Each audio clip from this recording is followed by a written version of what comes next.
Good morning, everybody. It's great to be part of this important meeting on ending violence against women with active participation of young people. Thank you very much, Varsha, for inviting me and to be part of this initiative. I'm really talking about youth empowerment, youth participation. And I think just to highlight right from the beginning, what do we really understand by young people and their participation? It's been defined very clearly in the World Program for Action on Youth in the goal number 10 that young people need to be part of decisions that affect them. They need to be recognized as partners in processes that lead and affect their development, but also processes that are very much about strengthening the partnership. So it's very much about young people's participation in ending violence against women is about really bringing voices of young women, young men, so that we hear their issues on ending violence against women. Second, involvement policy formulations and program development right from its inception, all the way in program development from situation analysis, strategy planning, implementation, and evaluation, and looking at the impact of such programs.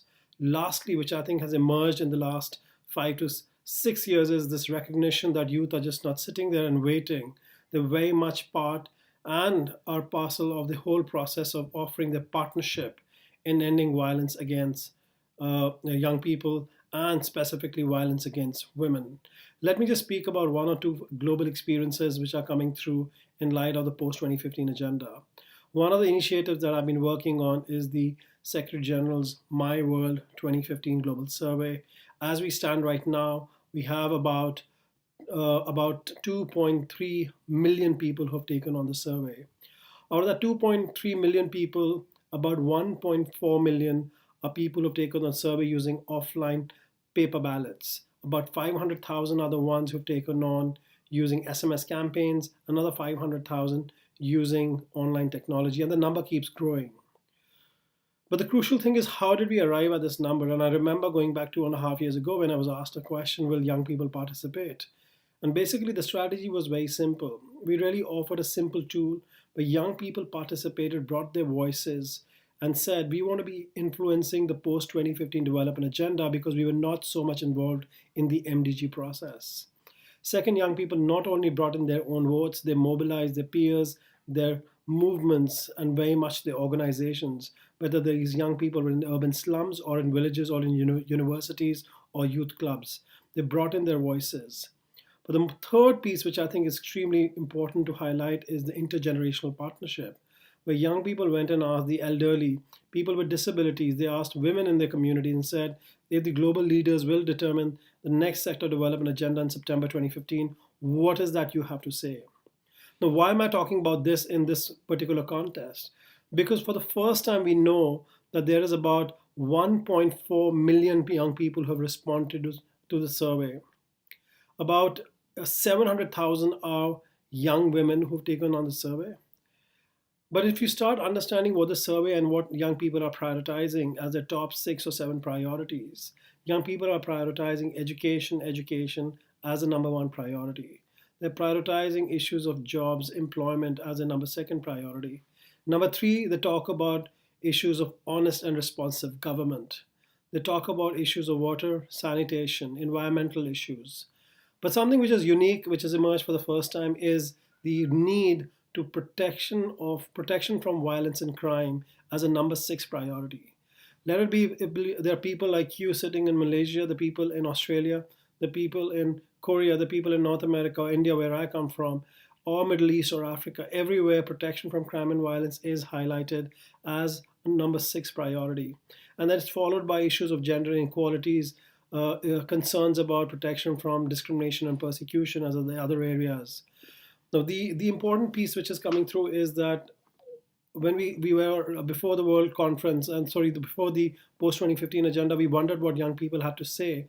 But now we know we're looking at this huge number of 1.4 million plus, which is growing every day, telling us that protection from crime and violence is an issue.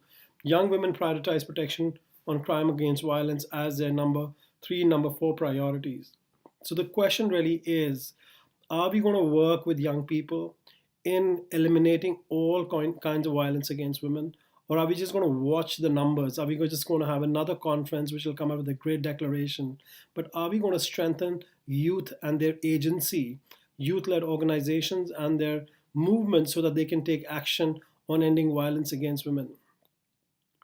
Really, this also comes as a very important junction where the global community is not only talking about the post 2015 development agenda, but as many of you know, sitting in the audience, we're also discussing 20 years since the Beijing conference. So next year in March, we're celebrating Beijing Plus 20, which of course, amongst the 12 goals, has a specific goal on ending violence against women. How many young people out there know that this is a particular goal that they need to be part of? Last not the least, the third important element is the agency that I also work with, which is UN Habitat, and the question of Habitat 3 conference, which will come up in the year 2016. And that again has a very strong component on safer cities initiatives. So be it the issue of post-2015 development agenda, the ICPD review, or Beijing Plus 20, including now the discussion on Habitat 3, we see that all these global conferences are talking again and again and emphasizing the need and making a very clear global call to end all kinds of violence against women.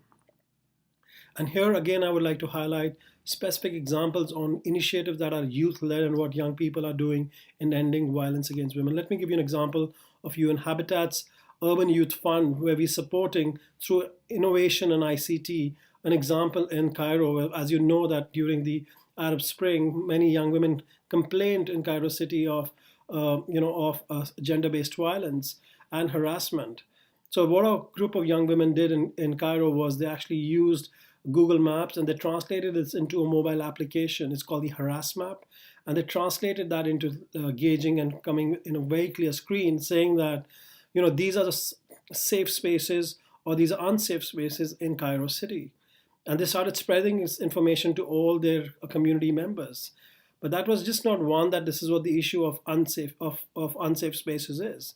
Young women also pledged that they will transform the society in partnership with the Transportation Corporation and the Mayor's Office.